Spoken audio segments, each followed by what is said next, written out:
জুলাই মাসে ইরানের হামলায় শত শত মার্কিন সেনা নিহত ও আহত হয়েছে। ইরানের এই দাবি অস্বীকার করছে পেন্টাগন। স্থানীয় সময় সোমবার সংবাদ মাধ্যম প্রেস টিভিকে দেওয়া এক সাক্ষাৎকারে ইরানের সর্বোচ্চ নেতা মুস্তফা খামেনির সামরিক উপদেষ্টা মহসেন রেজাই এই দাবি করেন।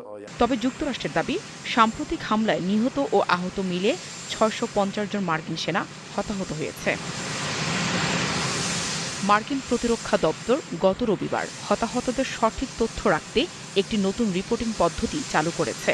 এর মাধ্যমে হতাহতের সামগ্রিক হিসাবকে অপারেশন এপিক ফিউরি এবং ওভারসিজ অপারেশনস এই দুই ভাগে বিভক্ত করায় তথ্য লুকানোর চেষ্টা ও অস্বচ্ছতার গুরুতর অভিযোগ উঠেছে।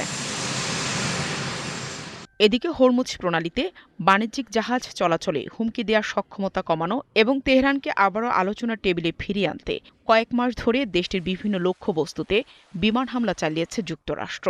আর এর শেষ দফার আগ্রাসন শুরু হয় জুলাইয়ে। এই নতুন বিভাজন ও হিসাবের পরিবর্তন নিয়ে এখন মার্কিন প্রশাসনের নীতি নির্ধারকদের মধ্যে তীব্র সমালোচনা চলছে। হতাহতদের নাম দুই ভাগে ভাগ করায় তীব্র ক্ষোভ প্রকাশ করেছেন ডেমোক্র্যাট সিনেটররা। আর ইউরোপে মার্কিন বাহিনীর সাবেক commander lieutenant general Ben Hodges এই হিসাবের সত্যতা নিয়ে সরাসরি প্রশ্ন তুলেছেন। আর ট্রাম্পের সমালোচক রিপাবলিকান কংগ্রেস সদস্য থমাস ম্যাসি নতুন বিভাজনকে হাস্যকর চালাকি হিসেবে আখ্যা দিয়েছেন। নাহিদা রিন্থি, ৭১।